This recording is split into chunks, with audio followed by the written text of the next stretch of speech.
The helicopter's rotors cut through the thick Afghan night as Lieutenant Commander Jake Morrison checked his watch. 300 hours. In 30 minutes, his six-man SEAL team would be dropped into one of the most dangerous valleys in Helmand Province. The intel was solid, they'd been told. A high-value Taliban commander was meeting with foreign fighters in a compound nestled between towering rock formations. Simple snatch and grab operation. Morrison looked at his men. Petty Officer First Class Rodriguez was cleaning his rifle for the third time, a nervous habit that had kept him alive through 4 deployments. Across from him, Chief Petty Officer Williams was studying satellite photos under a red headlamp, memorizing every detail of their target area. The youngest member of the team, Petty Officer Jenkins, was barely 22, and this was only his second combat deployment. His hands shook slightly as he adjusted his gear. "Listen up," Morrison called over the engine noise. "We're going in clean. Fast rope descent at LZ Bravo, then a 2-click hike to the target. Intelligence says minimum resistance, but we all know how reliable that usually is." The men nodded grimly. They'd learned not to trust intelligence reports completely. Too many good soldiers had died because someone behind a desk had gotten the enemy's strength wrong. Sergeant Davis, their medic and explosives expert, was the oldest member of the team at 38. He'd seen everything the military had to offer, from Iraq to Afghanistan to classified operations he couldn't talk about. "Weather's looking rough," he observed, glancing out the small window. "Storm front moving in from the northwest. We'll be out before it hits," Morrison replied, though he wasn't entirely convinced. The mission timeline was tight, and mountain weather could change in minutes. The pilot's voice crackled through their headsets. 5 minutes to drop zone. Weather's deteriorating faster than expected. We might have a narrow window to extract. Morrison felt his stomach tighten. A narrow extraction window meant they'd have to move fast, which often meant taking risks. But the target was too valuable to pass up. According to intelligence, the Taliban commander they were after had been responsible for at least 12 roadside bomb attacks that had killed dozens of coalition forces. Petty Officer Martinez, their communications specialist, was running final checks on their radio equipment. "Comms are solid with base. We'll have satellite coverage for the first hour. Then we'll be in a dead zone until we reach the extraction point." The helicopter banked sharply, and Morrison could see the rugged landscape below. Jagged peaks stretched in every direction, carved by centuries of wind and weather into a maze of canyons and ridges. It was beautiful in daylight, but at night it became a deadly labyrinth where enemy fighters could disappear like ghosts. 2 minutes, the pilot called. The team stood and began their final preparations. Each man carried 60 pounds of equipment, including weapons, ammunition, medical supplies, and specialized gear for their mission. They moved with the practiced efficiency of professionals who had done this hundreds of times before. Jenkins looked nervous, and Morrison caught his eye. "You good, kid?" "Yes, sir. Just this place gives me the creeps." Morrison understood. Afghanistan had a way of getting under your skin. The ancient mountains seemed to watch everything, keeping secrets that went back thousands of years. Local tribes spoke of spirits in the rocks, of voices that called to travelers in the night. It was easy to dismiss as superstition, but after spending months in these mountains, even the most skeptical soldiers began to feel something watching them. 1 minute, the team lined up at the helicopter's door. Below them, the landscape was a patchwork of black shadows and pale moonlight. Their landing zone was a small clearing surrounded by towering rock formations that rose like ancient sentinels into the night sky. Morrison grabbed the rope and looked back at his men. These 5 soldiers had become like family over the past year. They'd trained together, fought together, and saved each other's lives more times than he could count. Rodriguez had pulled him out of an ambush in Kandahar.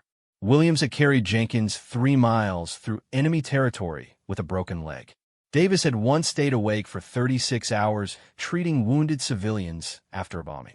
Martinez had talked them through a minefield using nothing but hand signals and intuition. 30 seconds.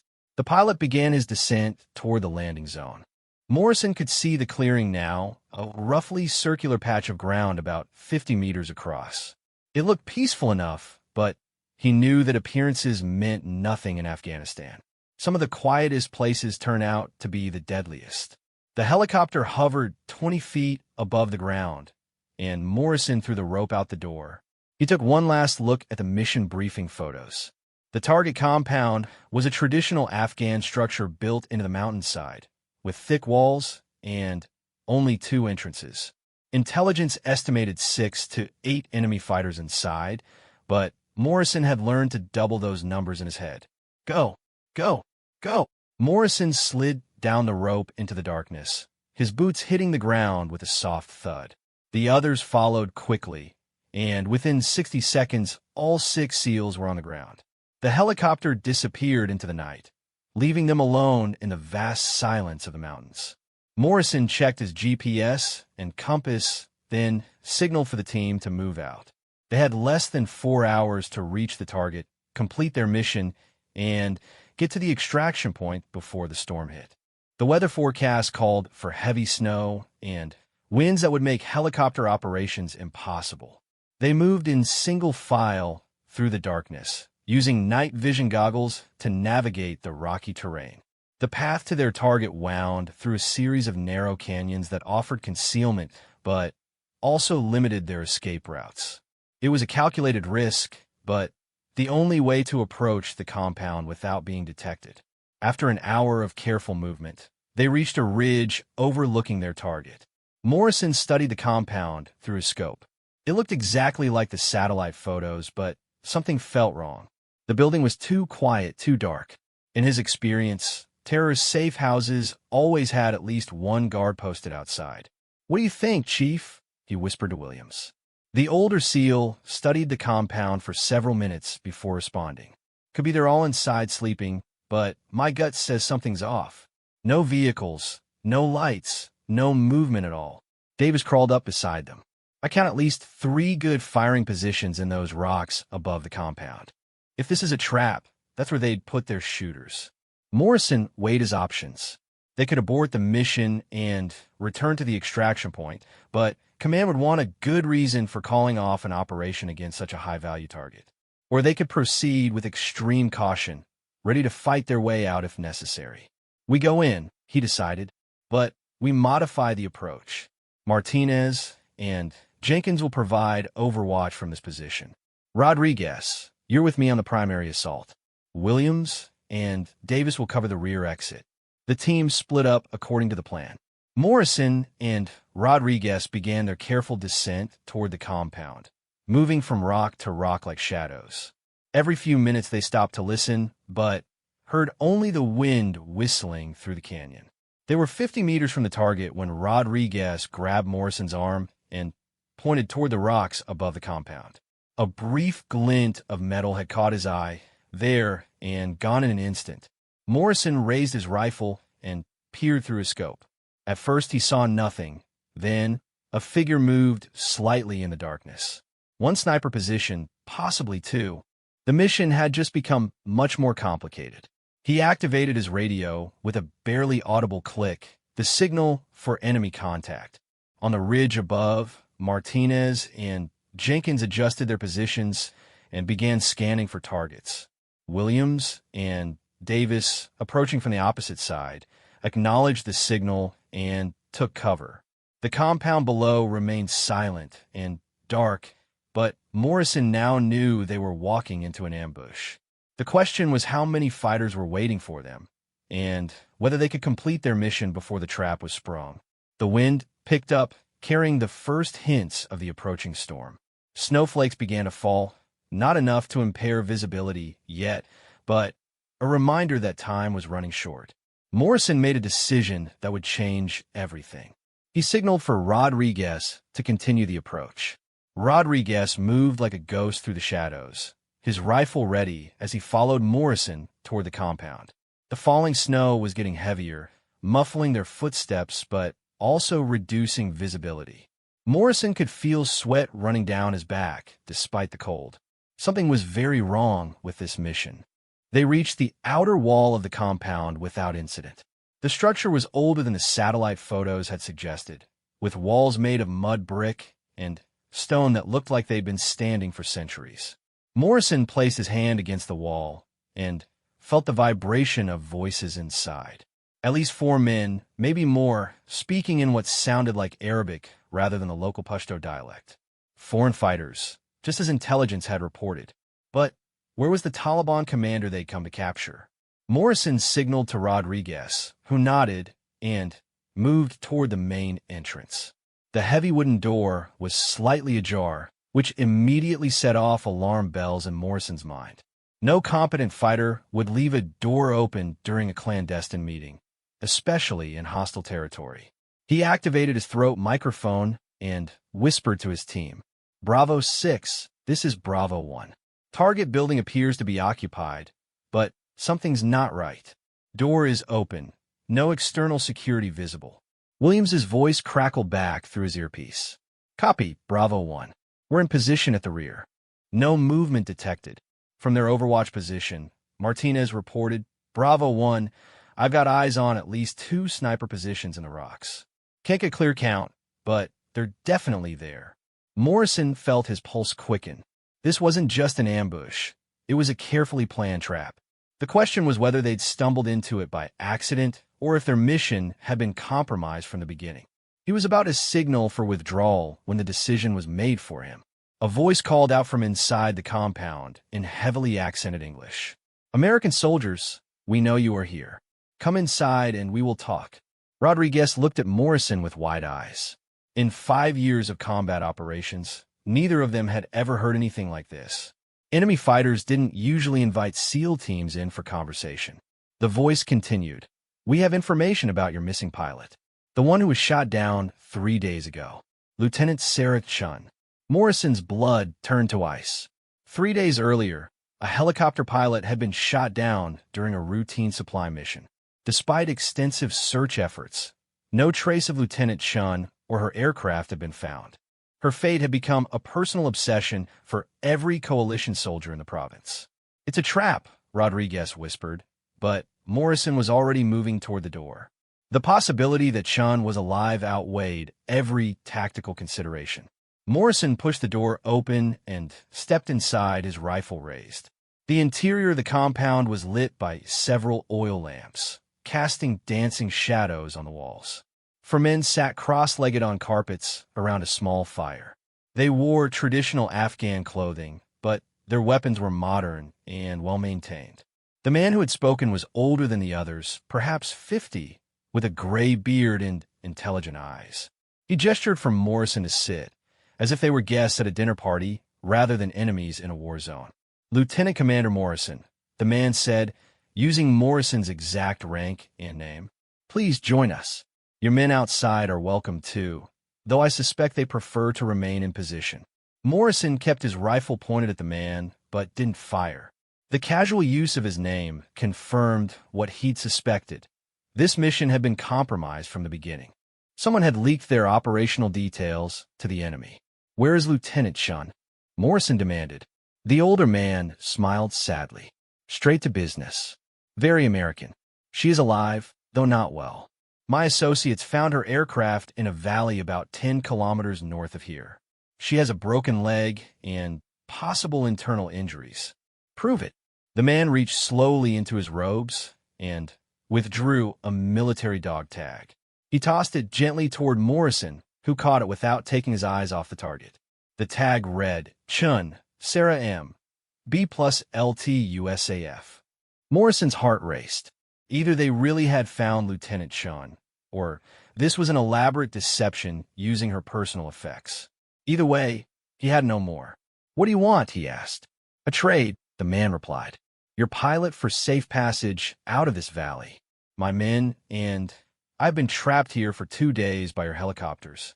We wish only to return to our families." It was then that Morrison noticed something that changed everything. On the man's left wrist was a watch that looked familiar. It was a military-issued timepiece, but not one used by Taliban fighters. It was the kind issued to coalition special forces. "Where did you get that watch?" Morrison asked, pointing with his rifle. The man looked down at his wrist, and his expression changed. For the first time, he looked uncomfortable. "This was a gift from a friend." What friend? Before the man could answer, Martinez's voice crackled through Morrison's earpiece.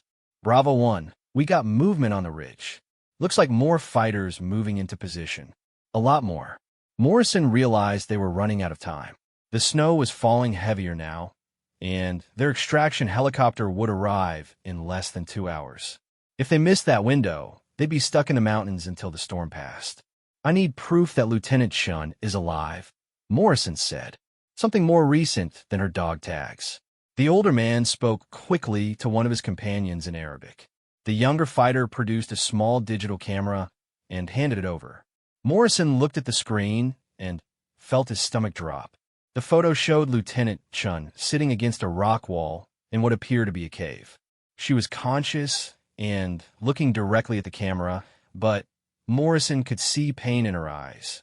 Her left leg was splinted with crude wooden boards, and there was dried blood on her flight suit. But what made Morrison's blood run cold was the timestamp on the photo. It had been taken less than 6 hours ago. She is alive, as you can see, the older man said. But she needs medical attention soon. The internal bleeding has stopped, but infection is a concern. Morrison had to make a decision that went against every aspect of his training. Negotiating with terrorists was forbidden, but leaving a wounded pilot in enemy hands was unthinkable. What exactly are you proposing? He asked. Simple. You allow my men and me to leave this valley without pursuit. In exchange, we will take you to your pilot. She will require assistance to travel, so some of your men will need to help carry her. Morrison could see the trap now.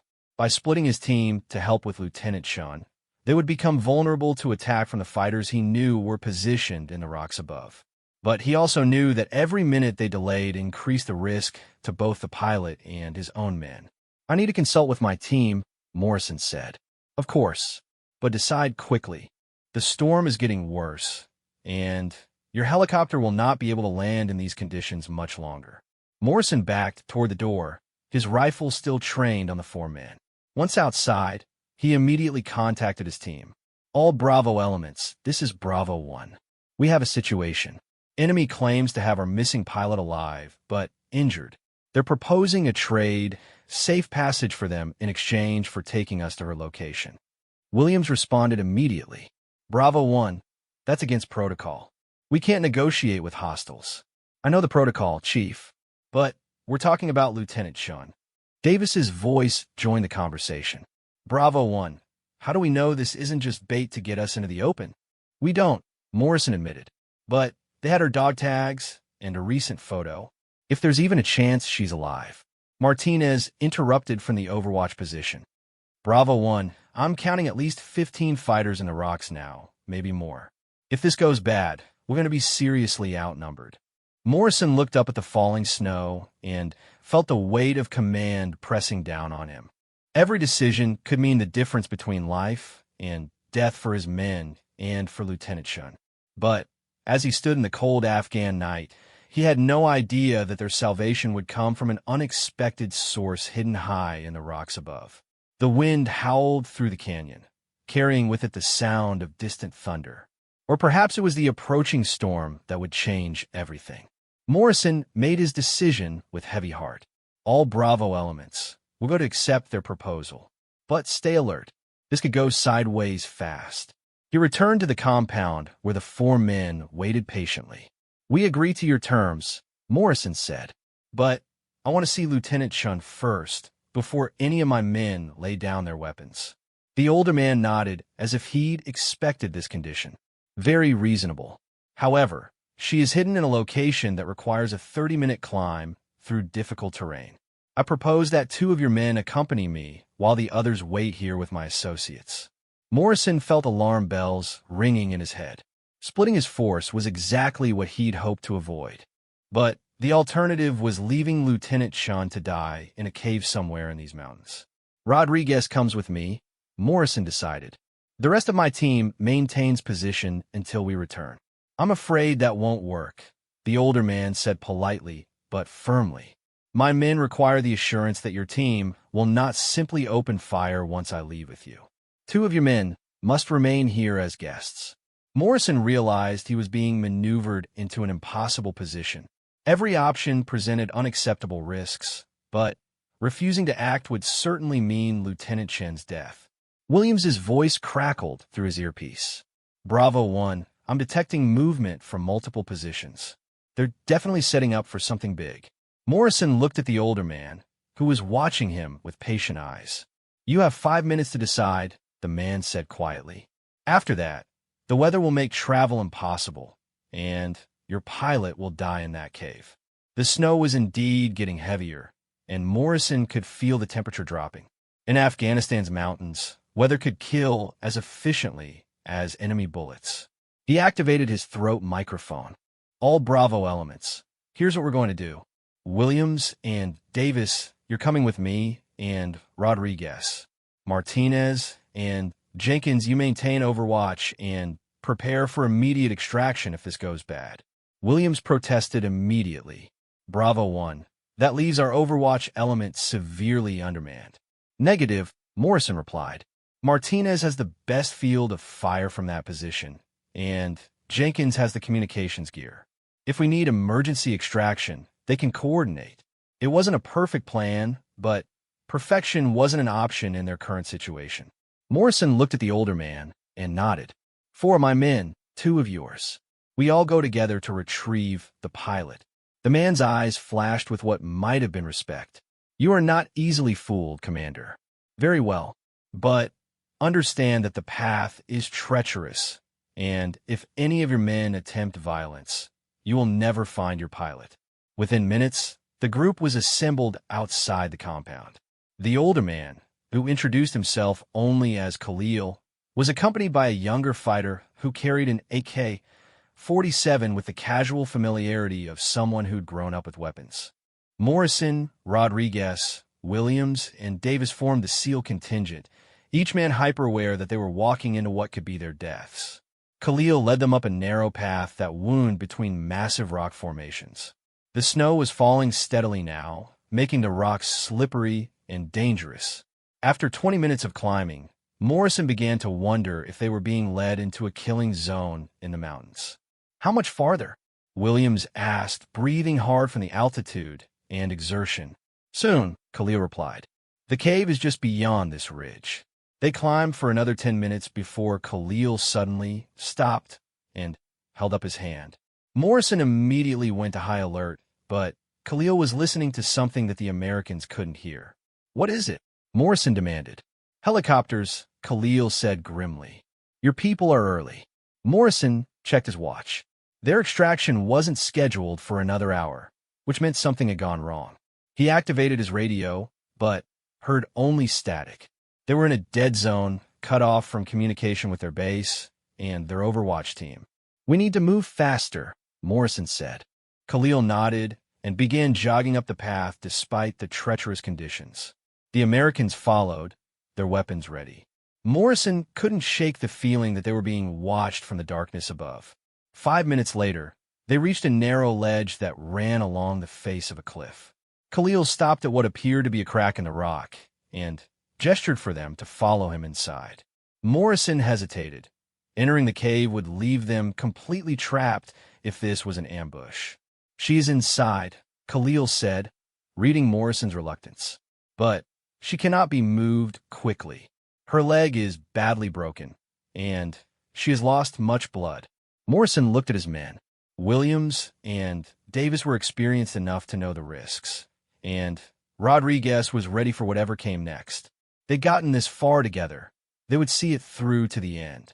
The cave was larger than it appeared from the outside, with several chambers connected by narrow passages. Khalil led them deeper into the mountain, their flashlights creating dancing shadows on the ancient stone walls. In the third chamber, they found Lieutenant Chun. She was conscious but clearly in serious pain. Her left leg was splinted with what looked like pieces of wood torn from a crate, and her flight suit was torn and stained with blood. When she saw Morrison's team, her eyes filled with tears of relief. "Commander Morrison," she whispered. "Is it really you?" "We're here to get you out, Lieutenant," Morrison said, immediately moving to examine her injuries. Davis knelt beside her and began checking her pulse and breathing. "Definitely dehydrated," Davis reported. The leg is a clean break, but it's been set reasonably well. She can be moved if we're careful. Lieutenant Chun grabbed Morrison's arm with surprising strength. Commander, this is a trap. There are dozens of fighters in these mountains. They've been planning this for weeks. Morrison felt his blood turn to ice. What do you mean? They shot me down deliberately. It wasn't random. They knew our flight schedule, our route, everything. Someone gave them classified information. Khalil had been standing silently near the cave entrance, but now he stepped forward. Lieutenant Chun is correct, Commander. This operation was planned carefully, but not by us. Morrison spun around, his rifle trained on Khalil. What are you talking about? We are not Taliban, Khalil said calmly. We are Afghan National Army, working with American Special Forces on a classified operation. But someone on your side has been selling information to the real enemy. The words hit Morrison like a physical blow. If Khalil was telling the truth, then everything about this mission had been a lie from the beginning. Prove it, Morrison demanded. Khalil reached slowly into his pocket and withdrew a military radio. The model was American-made and encrypted, not the kind of equipment Taliban fighters would have access to. Williams moved closer and examined the radio. This is Special Forces issue, he confirmed. Current generation, full encryption package. We were assigned to protect Lieutenant Chun after we learned of the plan to capture her, Khalil explained. But we were too late to prevent the attack on her helicopter. Morrison's mind raced as he tried to process this information. If Khalil was telling the truth, then their real enemies were still out there in the rocks, and his Overwatch team was completely unaware of the danger. Lieutenant Chun struggled to sit up. Commander, they're planning to attack your extraction helicopter. They know exactly when and where it's coming. As if summoned by her words, the sound of gunfire echoed through the cave from somewhere outside. Morrison immediately activated his radio, hoping they were high enough to reach his Overwatch team. Martinez, Jenkins, report. Static filled his earpiece for several seconds before Martinez's voice broke through, strained with combat stress. Bravo 1. We're under heavy attack. At least 20 fighters moving on our position. Morrison looked at Khalil, who was already moving toward the cave entrance. Commander, if you want to save your men and complete this mission, you must trust me now. The sound of automatic weapons fire was getting closer, and Morrison realized that his six-man SEAL team was about to face overwhelming odds in terrain that favored the enemy. Time was running out, and their situation was about to become desperate. Lieutenant Chun grabbed his arm again. Commander, there's something else you need to know. The person who sold us out, it's someone you trust. Morrison felt the walls closing in around him as gunfire echoed through the mountain night, and his men faced impossible odds somewhere in the darkness below. Morrison's radio crackled with desperate voices as his Overwatch team fought for their lives. Bravo 1, they're coming from all directions. We need immediate support. Jenkins's younger voice joined the transmission, high with adrenaline and fear. RPG, RPG, take cover. The explosion that followed was loud enough to echo through the cave, where Morrison stood with Lieutenant Chun and the mysterious Khalil. Morrison felt helpless, knowing his men were facing overwhelming odds while he was trapped in a mountain cave with an injured pilot.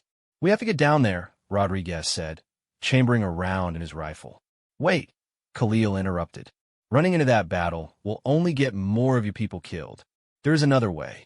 Morrison grabbed Khalil by the shirt. What other way? My men are dying down there.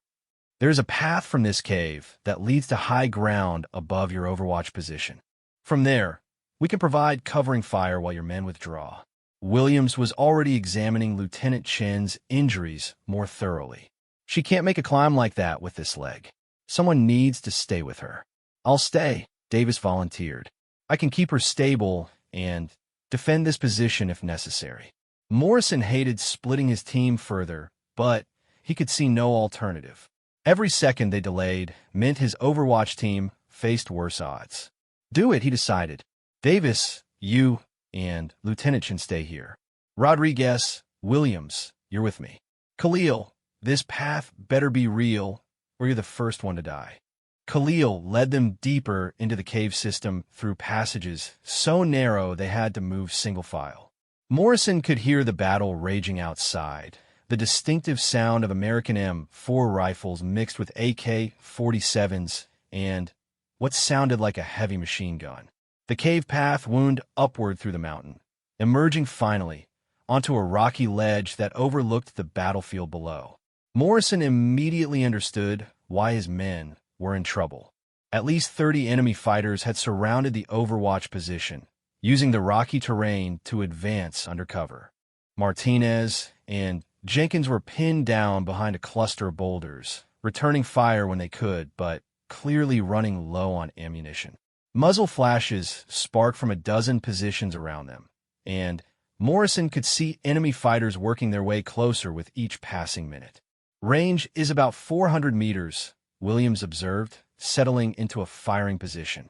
Winds from the northwest at maybe 15 knots. Morrison activated his radio. Martinez, Jenkins, this is Bravo 1. We're on the high ground above your position. When I give the signal, move to the rally point we discussed. We'll provide covering fire. Copy, Bravo 1. Martinez replied. We're almost out of ammo here. Khalil had taken a position beside Williams and was studying the battlefield through his own scope. The leaders are in that cluster of rocks to the southeast. If we eliminate them, the others may withdraw. How do you know? Morrison asked. Because I've been fighting these men for 3 years. They are foreign fighters, not local Taliban. They operate in small cells with strict hierarchy. Remove the leaders and the cells collapse. Morrison had no choice but to trust Khalil's assessment. Williams, you take the machine gun position at 2 o'clock. Rodriguez, you've got the fighters moving up the left flank. I'll take the command group that Khalil identified. What about me? Khalil asked. Morrison looked at him for a long moment. Everything in his training told him not to trust this man, but his gut said otherwise. You know these fighters better than we do. Call the shots. Khalil nodded and raised his rifle. On my mark, we engage simultaneously. The key is to create confusion and make them think they are facing a much larger force. Below them, Jenkins's voice crackled over the radio. Bravo 1, they're massing for a final assault.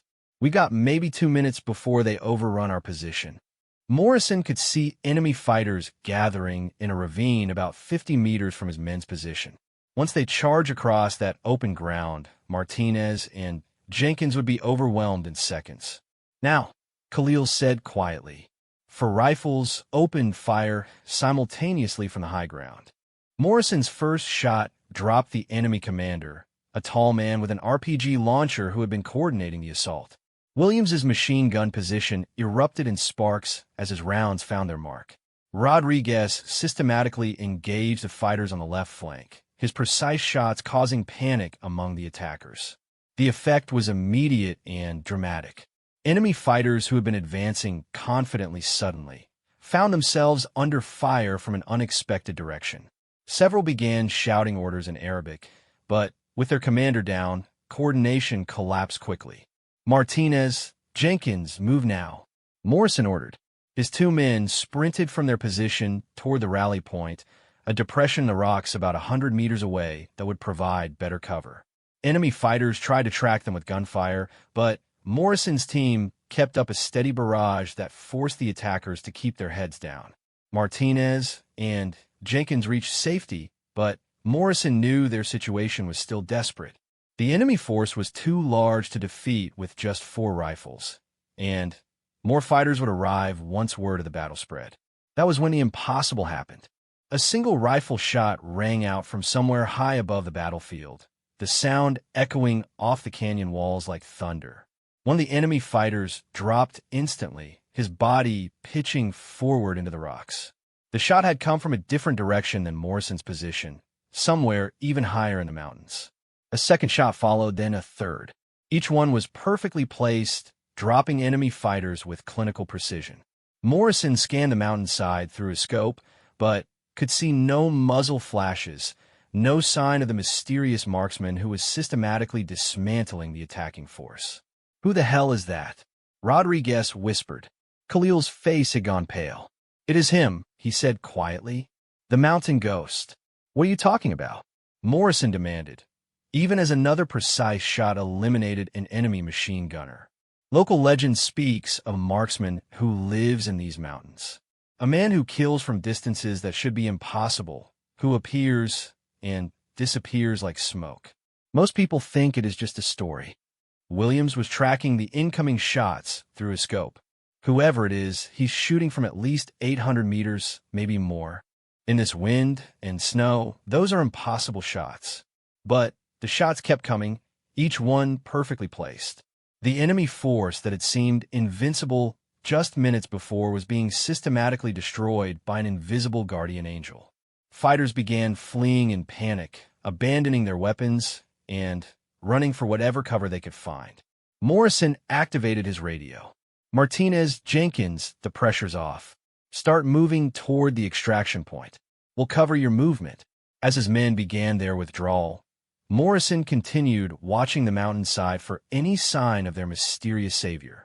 The shooting had stopped, leaving an eerie silence broken only by the wind whistling through the rocks. "Khalil," Morrison said, "have you ever seen this mountain ghost?" "Once," Khalil replied. 2 years ago, during a Taliban attack on my village. He saved many lives that day, then disappeared before anyone could thank him." Williams was studying the trajectory of the shots that had saved them. "Based on the angles, I'd say he was shooting from that peak to the northeast. But that's got to be over 1,000 meters away." Morrison felt a chill that had nothing to do with the cold mountain air. Someone or something had just saved his team from certain death, and they might never know who or why. The radio crackled with Martinez's voice. "Bravo 1, we're at the extraction point. But we got a problem. The LZ is compromised. There are more fighters moving toward the helicopter landing zone." Morrison realized their ordeal was far from over. The mysterious marksman had saved them from one trap, but another was waiting at their only way out of these deadly mountains. Morrison's team made their way carefully down from the high ground, moving through the aftermath of the battle. Enemy bodies lay scattered among the rocks, each one dropped by impossibly precise shots from their mysterious guardian. The snow was falling heavier now, beginning to cover the evidence of what had happened in this remote canyon.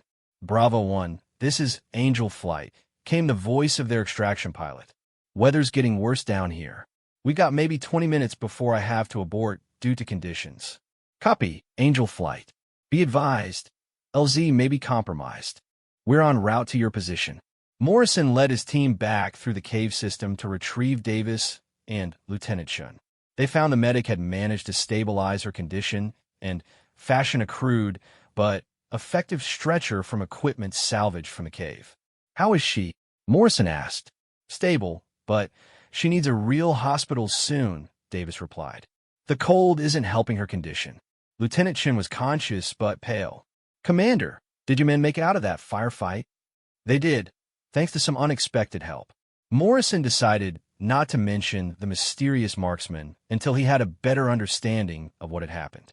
Khalil had been quiet during their movement through the caves, but now he spoke up. "Commander, there is something you should know about our extraction route. The path to your helicopter goes through a narrow pass that is easily defended. If the enemy knows your landing zone, they'll be waiting for us," Morrison finished. "Any alternatives?" "There is one, but it requires us to climb higher into the mountains. The weather will be much worse, but there's a plateau where helicopters can land. It would take your pilot off his planned route."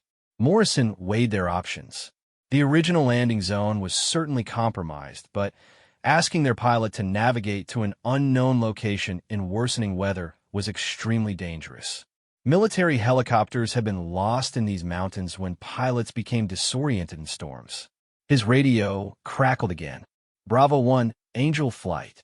I'm picking up radio chatter indicating enemy movement toward the primary LZ. Recommend we consider alternatives." That made the decision easier. Morrison activated his transmitter. "Angel Flight, we're going to alternate LZ Bravo 2. Stand by for coordinates." He looked at Khalil expectantly. The Afghan fighter consulted a hand-drawn map and provided GPS coordinates that Morrison relayed to the pilot. "Copy, Bravo 1. That location puts us on the edge of the weather system, but it's doable. Be advised, I can only stay on station for 5 minutes max at that altitude. 5 minutes to get 6 people and a wounded pilot loaded onto a helicopter in a blizzard. Morrison had faced long odds before, but this was pushing the limits of possibility. The team began their climb toward the new extraction point, with Williams and Rodriguez taking turns carrying Lieutenant Chun on the improvised stretcher. The altitude and thin air made every step a struggle, and the snow was now falling so heavily that visibility was reduced to just a few meters. After an hour of brutal climbing, they reached a windswept plateau that was barely large enough for a helicopter to land. Morrison checked his watch. They were 10 minutes early, which gave them time to secure the area and prepare for a fast extraction. Martinez, Jenkins, establish a perimeter. Williams, Rodriguez, get Lieutenant Chun ready for immediate transport. Davis, check her condition again. As his men took their positions, Morrison found himself scanning the mountainside for any sign of the marksman who had saved them. The snow and darkness made it impossible to see more than a few dozen meters, but he had the distinct feeling they were being watched. Khalil approached him quietly. "Commander, there is something I must tell you before your helicopter arrives." "What now?" "The person who betrayed your mission, Lieutenant Chun, was correct that it is someone you trust. But it is not someone in your military." Morrison felt his blood pressure spike. "What do you mean?" "Our intelligence indicates that the leak came from your base, but from a civilian contractor who had access to mission planning. A man named Thompson who works in communications." Morrison knew Thompson, a former Marine who had seemed completely trustworthy. The idea that he might be selling classified information to the enemy was almost impossible to believe. "Do you have proof?" "We intercepted radio transmissions 3 days ago that included specific details about your pilot's flight path and your team's mission tonight."